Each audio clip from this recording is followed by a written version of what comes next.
السلام علیکم ورحمۃ اللہ وبرکاتہ۔ تو آئیے آج ایک نظر ڈالتے ہیں نبی صلی اللہ علیہ وسلم کے گھر والوں کے صبر پر، اور اس کو دیکھتے ہوئے اپنے آپ کو دیکھتے ہیں۔ تو یہ شروع کرتے ہیں ترمذی شریف کی حدیث ہے۔ تو حضرت ابن عباس رضی اللہ تعالیٰ عنہما بیان کرتے ہیں، رسول اللہ صلی اللہ علیہ وسلم اور آپ صلی اللہ علیہ وسلم کے گھر والے بہت سی رات بھوکے رہتے تھے۔ ان کے پاس رات کو کھانا نہیں ہوتا تھا، جبکہ ان کا کھانا عام طور پر جو کی روٹی ہوتی تھی۔ یعنی آپ نبی کریم صلی اللہ علیہ وسلم کے یہاں بہت ساری ڈشیں نہیں بنتی تھیں، بہت سارے کھانے نہیں ہوتے تھے، بہت سارے عیش و آرام کی چیزیں نہیں ہوتی تھیں، سادہ کھانا کھاتے تھے، جو کی روٹیاں، جو شاید ہمیں اور آپ کو ملے تو ہمارے حلق سے نہ اترے۔ تو ہم نے اپنی زندگی دیکھے کیسے گزار رہے ہیں، کس طرح سے بھولے بیٹھے ہیں۔ کیا آپ نبی صلی اللہ علیہ وسلم کے گھر میں عیش و آرام کی چیزیں نہیں ہو سکتی تھی؟ اللہ کے رسول ایک دعا کر دیتے تو پورا گھر اللہ تعالیٰ سونے سے بھر دیتا، اللہ تعالیٰ ان کے نعمتوں پہ انبار لگا دیتے۔ اللہ تعالیٰ کے رسول نے صبر کیا اور ساری دعاؤں کو کس کے لیے بچا کے رکھا۔ ہم اس پر غور فکر نہیں کرتے، ہم دھیان نہیں دیتے، ہمارا زندگی ہماری دنیا میں مبتلا ہو گئے۔ ہم نے دنیا کی عیش و آرام دیکھ لی، 10 میل کے کھانے ہوں گے تب بھی اللہ کا شکر نہیں کریں گے، اس میں یہ چیز کمی ہے، اس میں یہ چیز کم ہے۔ ہم نے اپنی زندگی کو دنیا میں مبتلا کرنے کا سوچ رکھا ہے، تو بس پھر ہمیں جنت کا کوئی بھی وہ نہیں ہونا چاہیے کہ ہمیں جنت ملے ہی ملے گی۔ ہماری عبادتیں صرف نماز پڑھ لی اور جنت کے حقدار بن گئے، ایسا نہیں ہے۔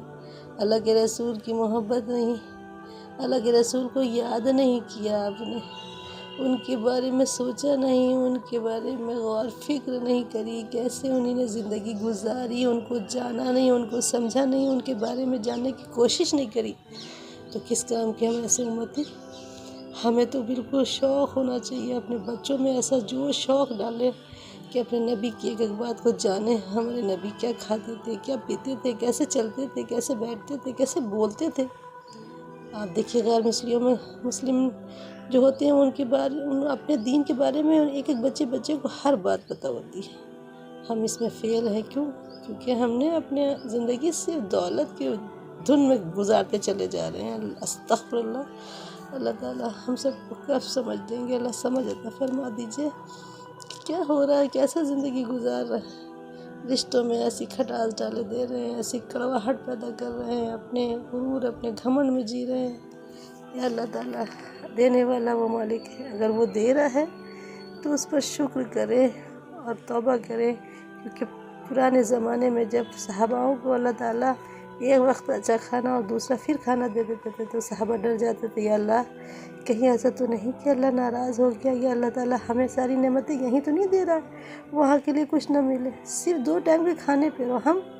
ہم تو عیش و آرام میں ایک دم مبتلا ہیں، اور پھر کہتے ہیں کہ اللہ خوش ہے، اللہ راضی ہے۔ نہیں، اللہ تعالیٰ کی دل، اللہ تعالیٰ کیا ہمارے لیے فیصلہ کرے گا ہمیں نہیں پتہ، بس ہمیں اپنے نبی کے طریقوں پہ چلنا ہے، کامیابی اسی میں ہے۔